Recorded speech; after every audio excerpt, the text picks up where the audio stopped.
এই জন্য ওযুর শুরুতে বলতে হবে বিসমিল্লাহ। কি বলতে হবে? বিসমিল্লাহ বলে এরপরে ওযু শুরু করতে হবে। আমাদের অনেকেই আছি আমরা ওই যে মোবাইলের ব্যস্ততা, নানা ব্যস্ততার কারণে আমরা এসে ট্যাপটা ছেড়ে দিয়ে হুট করে হাত ঢুকে দিয়ে আমরা ওযু শুরু করে দিই, বিসমিল্লাহ বলার আর খোঁজ খবর। অনেক ইমামদের মতে বিসমিল্লাহ না বললে ওযুই হবে না, যদিও এটা মুফতাবিহি বা ফতোয়া নাই কথার উপরে, এই কথা চাইতে ওযু হয়ে যাবে এটাই সঠিক।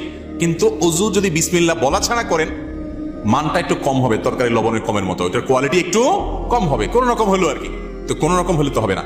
নবী করিম সাল্লাল্লাহু আলাইহি সাল্লাম বলেছেন ওযুর ক্ষেত্রে সব সময় আসবিগুল ওযু, তোমরা ওযুকে পূর্ণাঙ্গ রূপে করো, আই আকমিলুল ওযু। ওযু কখনো জানাতনা করতে হয় না, ভালোভাবে করতে হয়। এই যে শীতের মৌসুম আসছে, এখন দেখবেন যে ওযুতে কত তাড়াহুড়া মানুষ করতে পারে।